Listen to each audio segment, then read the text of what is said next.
നമസ്കാരം. ചിറ്റൂർ പുഴയിൽ കുളിക്കാനിറങ്ങിയ സ്ത്രീ ഉൾപ്പെടെയുള്ള 4 പേരെയും അതിസാഹസിക രക്ഷാദൗത്യത്തിനൊടുവിൽ ഫയർഫോഴ്സ് രക്ഷപ്പെടുത്തി. ആർത്തലച്ചൊഴുകുന്ന പുഴയുടെ നടുവിൽ പാറക്കെട്ടിൽ കുടുങ്ങിയ 4 പേരെയും വടം കെട്ടിയ ശേഷം ലൈഫ് ജാക്കറ്റ് ധരിപ്പിച്ചാണ് കരയിലേക്ക് എത്തിച്ചത്. ആദ്യം പുഴയിൽ കുടുങ്ങിയ പ്രായമായ സ്ത്രീയാണ് കരക്കെത്തിച്ചത്. പിന്നീട് ഓരോരുത്തരെയായി കരക്കെത്തിക്കുകയായിരുന്നു. ശക്തമായ നീരൊഴുക്കിനെ അതിജീവിച്ചാണ് അതീവ ദുഷ്കരമായ രക്ഷാദൗത്യം ഫയർഫോഴ്സ് നടത്തിയത്. മൂലത്തറ റെഗുലേറ്ററിന്റെ ഷട്ടറുകൾ തുറന്നതോടെയാണ് ചിറ്റൂർ പുഴയിൽ വെള്ളം കൂടിയത്. അതിശക്തമായ നീരൊഴുക്കാണ് പുഴയിലുണ്ടായിരുന്നത്. നർണി ആലാംകടവ് കോസ്വേയ്ക്ക് താഴെ ചിറ്റൂർ പുഴയിലാണ് കുളിക്കാനിറങ്ങിയ 4 പേർ കുടുങ്ങിയത്. ജലനിരപ്പ് കൂടുന്നത് ആശങ്ക വർദ്ധിപ്പിച്ചിരുന്നെങ്കിലും വേഗത്തിൽ തന്നെ 4 പേരെയും രക്ഷപ്പെടുത്താനായി.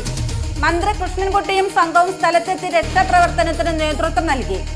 പുഴയിൽ വീണ്ടും ജലനിരപ്പ് ഉയർന്നതിനു മുമ്പേ 4 പേരെയും സുരക്ഷിത സ്ഥാനത്തേക്ക് മാറ്റിയതിനാലാണ് വലിയ അപകടം ഒഴിവായത്.